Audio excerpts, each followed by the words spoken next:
Alright, YouTube, welcome back. We're back to Legendary Fab. I'm gonna change that. Oh wow, that was rough. I'm gonna change some stuff up today on this video. I'm gonna try different type of filming, try different angles, things like that. Bear with me, I hope it all goes good. As you see behind me, there is a new project. I'm sure from whatever I make as the title or the thumbnail of this video, you're already gonna kind of have some kind of idea what's going on. So we'll jump right into it. This is my new to me 2002 Ford F-350.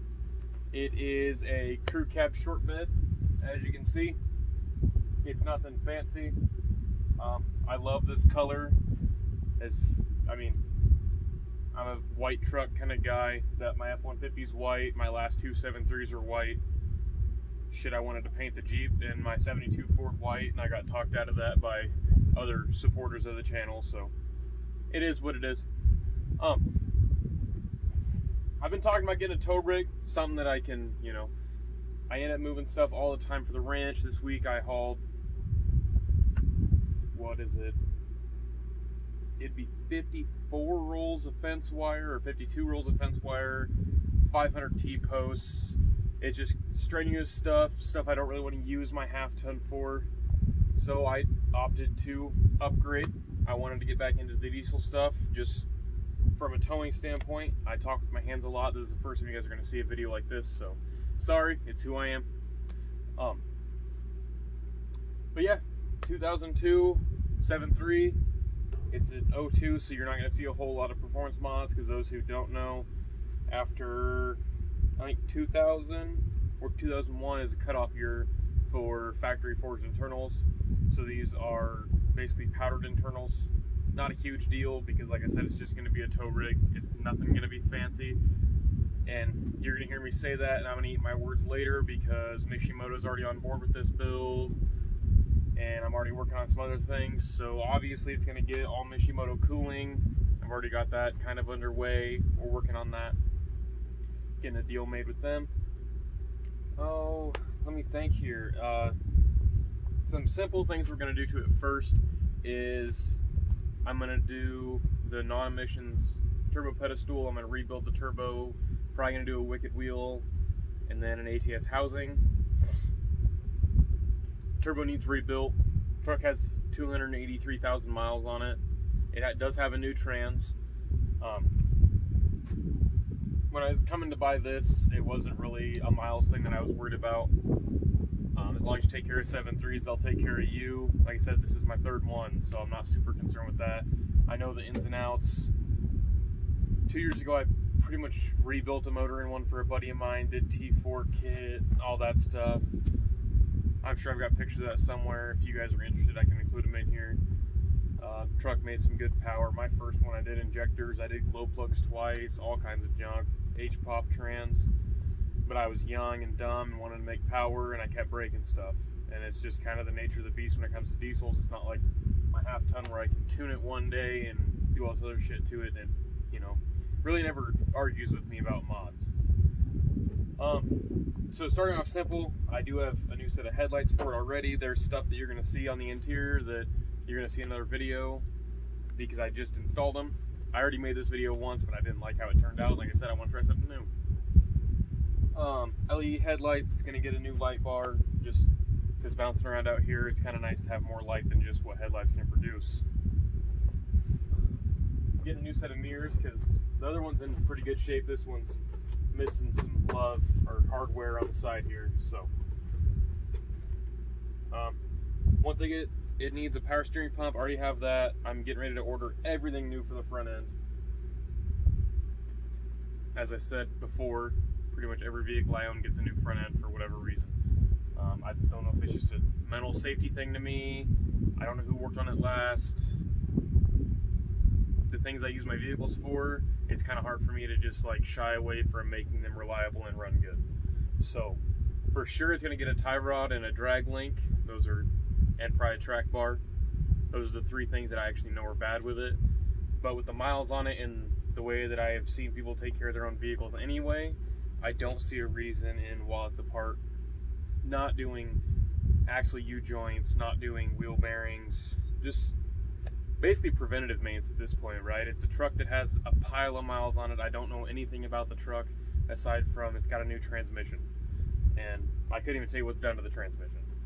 So it's getting love in the front end department, and then like I said, we're going into engine bay. I'm gonna do a fuel bowl delete. I'm sorry if I'm looking off in the distance. My dogs are up playing. I want to make sure they're not being stupid. Fuel bowl delete with an irate competition series. Not that I need the extra fuel. Doing some research, the competition series is the one that really is reliable, I guess. So it'll have a regulator on it, so it's not like I need to dump all kinds of fuel in it. But I'm gonna do some injector cups, injector O-rings. I'm sure I'll do valve cover harnesses. Like I said, non-EPVB or whatever the hell the turbo is, the pedestal. It currently has a BD diesel exhaust brake on it that I'm gonna go away from. If I do any kind of exhaust brake, I'm gonna go to a Banks anyway. Just Banks makes reliable parts for diesels, and it's a tow rig, it's not a hot rod, so that's what I want.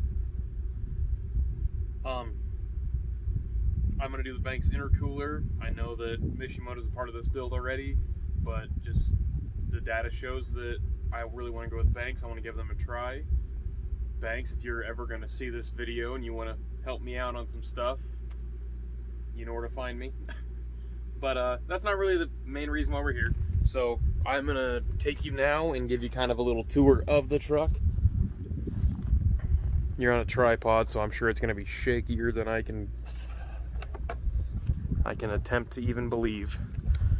So bear with me, because I'm going to drop you down here. It's going to be shaky for a half a second. Alright. So, it has, let's zoom out a little bit so you can see it. Bilstein Shocks, front, rear. It does look like it has new leaf springs from the bushing stuff and information on them.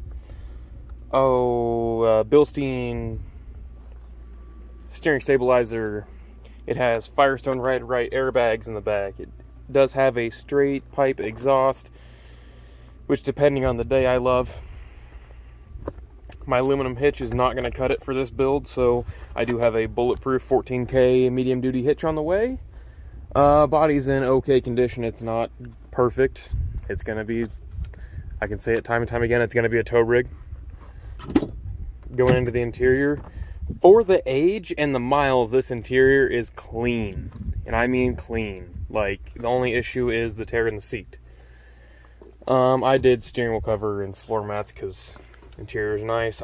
It had the original Lariat floor mats in it. Floor is super clean. It's only dirty from me getting in and out of it. I've owned it for a week and I've already, you know, put in the use to it. Like I said, there's interior parts that that's got a phone number on it. You guys don't need to be bothering that guy. Interior parts that are new is this was cracked to all hell, broken. That's new. My column shifter is new. It didn't have the overdrive button, and there are times that it is handier than you can believe if you've ever been around one of these trucks to have that. It's missing some dome light hardware. I'm still on the hunt for that. And I need the center console cover. If you guys have a gray, or whatever, I don't know, it's a Lariat color. It's like grayish, brown, tan, something or other. I need the center console, and it's the one with cup holders. I just need the cap.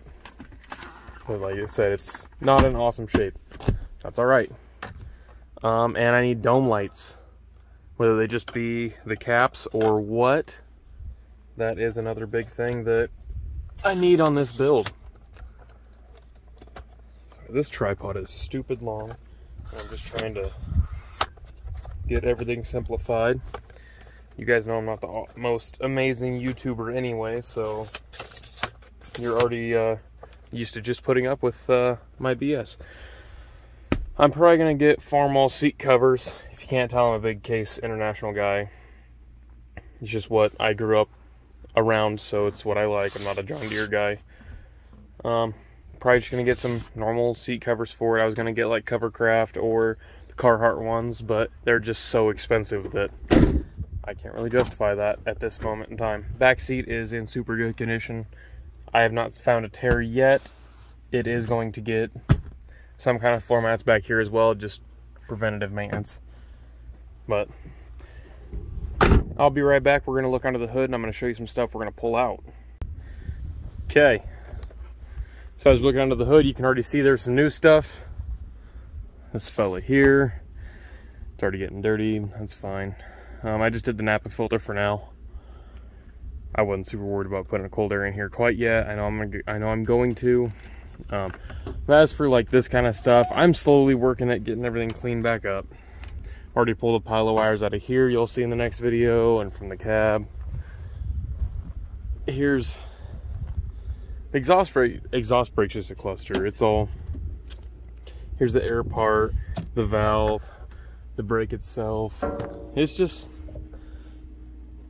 I don't need it, and it's super, I don't know, it's just in the way. It doesn't look good. I don't like it. I don't want it. The hood liner is going to come out. You know, it's going to be simple, but it's going to be, it's going through changes, is the best way to put it. Probably everything from here up into AC condenser is going to be new. Already have a new power steering pump for it. Looks like the thermostat housing is going to get replaced. Probably going to be me about it and replace all kinds of shit that I don't need to, like water pump, pulleys, idlers, glow plugs. It's just who I am. It's just what's going to happen. So intercooler pipe's going to change with the Banks intercooler whenever I get it. As for everything else, it's probably going to get like traction bars on it. It's getting onboard air, because right now you control the air from right inside of there. It's super inconvenient. But I don't really know where else I'm going to go with this video. It's getting a flatbed. Like I said, primarily a work truck, ranch truck. And it keeps this one pretty. Don't forget, we have coilovers. We have, shocks, RPG tie rods. This build is getting ready to go underway suspension-wise, and then we will continue tearing it up. So I appreciate you guys watching. Appreciate you tuning back in. Hope you guys are looking forward to the new build. Let me know what you think. Let me know what you want to see, and we'll get her done. Thank you for watching. Remember, go to Patreon, Cash App, anything helps. If you guys want to be part of the channel further than watching the videos and just being a subscriber, those are your best ways to do it. Remember, there's more content coming. I know it's being slow right now, but I promise for too long we will be getting some good progress made. So